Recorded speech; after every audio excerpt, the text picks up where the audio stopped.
Welcome to one of the most powerful and beautiful place of Maharashtra, Koyna dam. एक ऐसी जगह है जहाँ से पावर जनरेशन और नेचर दोनों का बैलेंस दिखता है। ये जो आप मेरे पीछे डैम देख पा रहे हैं, इस डैम का नाम है कोयना डैम और ये पावर जनरेशन और नेचर दोनों का बैलेंस दिखाता है। ये सिर्फ एक साइट सीइंग स्पॉट नहीं, ये इंडिया के सबसे बड़े हाइड्रो इलेक्ट्रिक प्रोजेक्ट का घर है।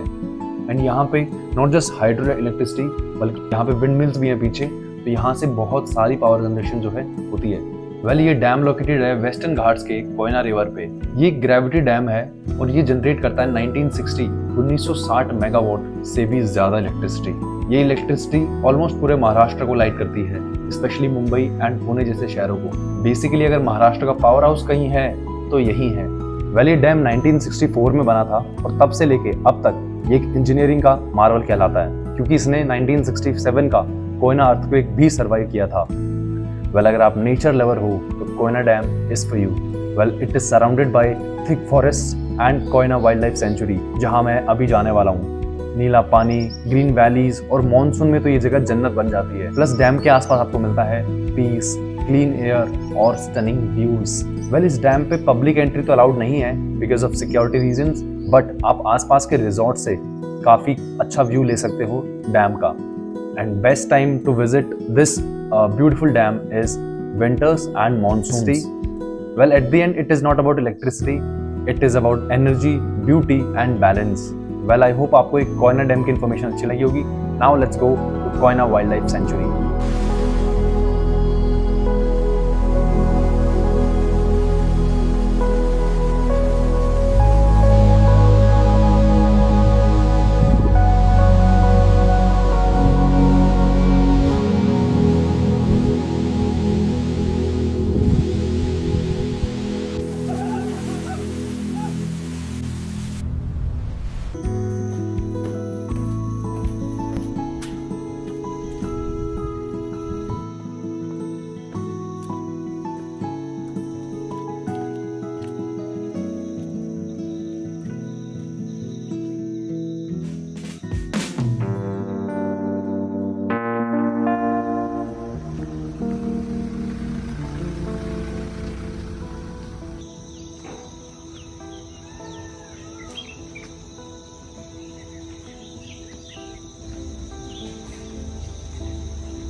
लोग अक्सर बोलते हैं कि रोड ट्रिप्स ही क्यों, ऐसा क्या है रोड ट्रिप्स में।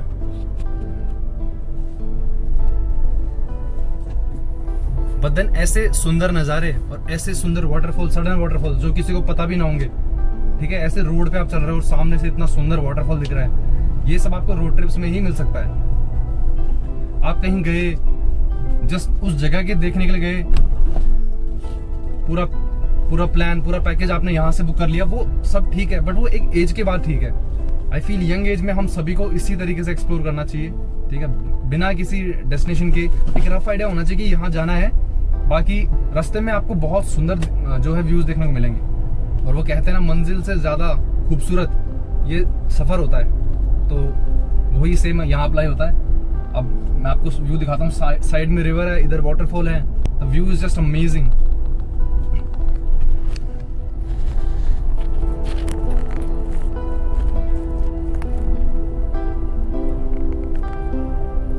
देख रहे हो भाई, कभी बारिश,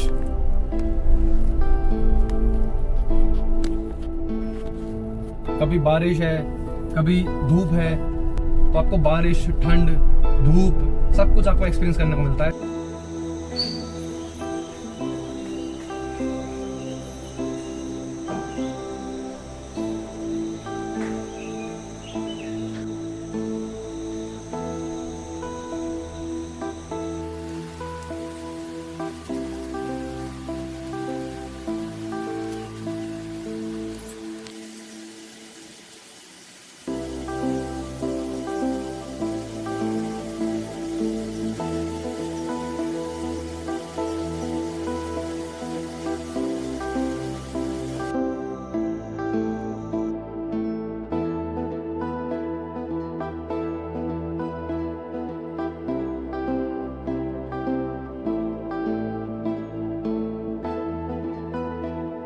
लोकेशन। तो यहाँ पे कोयना वाइल्ड लाइफ सेंचुरी की एंड हो गई, बट यहाँ से आगे लिखा है प्रवेश निषेध, एंड इससे आगे जाना मना है, ठीक है। और थोड़ी जगह भी स्कैरी है, और भाई कोई है भी नहीं। रेटिंग्स तो काफ़ी अच्छी थी, 17 के रेटिंग थी अप्रॉक्स गूगल पे, बट यहाँ कुछ है ही नहीं और ना ही कोई इंसान।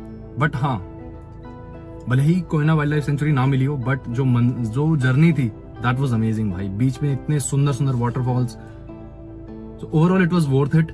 Now let's go, and now अब जो नेक्स्ट डेस्टिनेशन है that is Mahabaleshwar temple. So तो अब नेक्स्ट वहीं रुकना है, सीधे खाएंगे and then will go to Mahabaleshwar.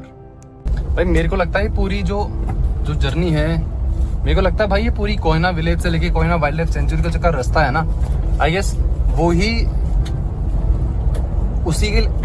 उसी के लिए लोगों ने रेटिंग दे रखी है, बिकॉज रास्ता बहुत सुंदर है। सी ऐसे पहाड़ है और वहां से जो वाटरफॉल दिख रहा है ना, देखो जूम करके दिखाता हूँ, ऐसे बहुत सारे वाटरफॉल जो है यहाँ पे दिख रहे हैं, इसीलिए शायद लोगों को ये जगह बहुत पसंद है। एंड वाकई में जर्नी वाकई में ये 16 किलोमीटर बहुत सुंदर थे, ठीक है। हर एक स्पॉट फोटो कैप्चरिंग स्पॉट है। ये देखो सामने वाटरफॉल दिख रहे हैं बहुत सारे, ओके।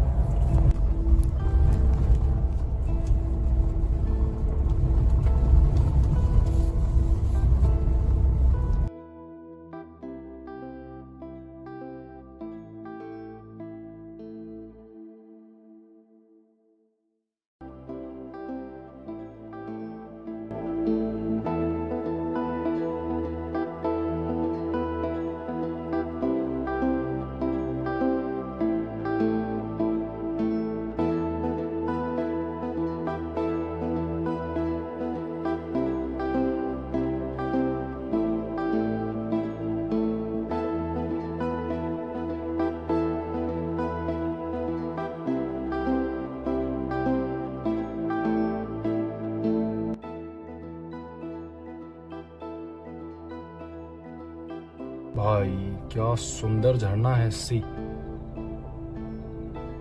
और ऐसे बहुत सारे झरने हैं इस व्यू पे, ठीक है। पहली बात तो व्यू ही इतना सुंदर अपने आप में।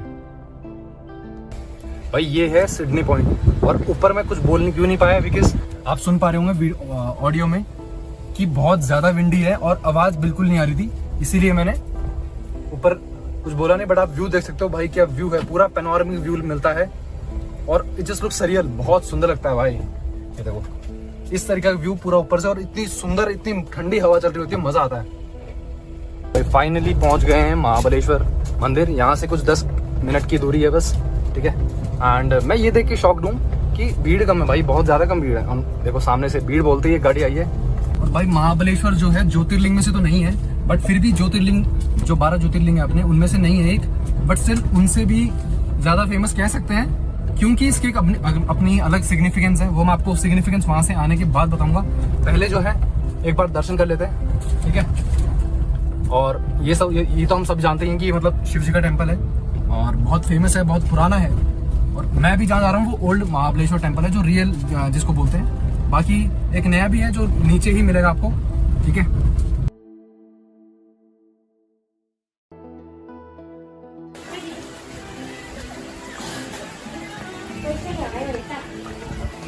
अच्छा, जो मंदिर पे है पंचगंगा टेम्पल, 5 रिवर्स का 5 नदी का स्टार्टिंग पॉइंट। 5 नदी का नाम है कृष्णा, कोयना, वेन्ना, सावित्री और गायत्री। ये पहाड़ी से दूसरे से 5 नदी निकलते, 7 मुख से गामी से नीचे पानी गिरते। ये ब्रह्म कुंड है, एक विष्णु कुंड है। ये मंदिर के अंदर 7 नदी 7 नदी, लेकिन 2 नदियाँ अभी गुप्त है, उसमें पानी नहीं है। सरस्वती जो नदी है 60 साल के बाद में एक दिन में आते। भागीरथी नदी 12 बरस के बाद में आती, जो तो नासिक में कुंभ मेला चलते 12 साल के बाद 2028 में आ जाएगा। और ये 5 नदी 12 महीना कंट्रोल करके इसके मंदिर का नाम दिया पंचगंगा मंदिर। संपूर्ण पूरा 70 में दिख रहा है। ये 5 पांडव काल का मंदिर है, नकुल, भीम, सतयुग से 5 भाई थे, उसने ये मंदिर बना। स्टेट जाओ ऊपर देख के आ जाओ और राजेश।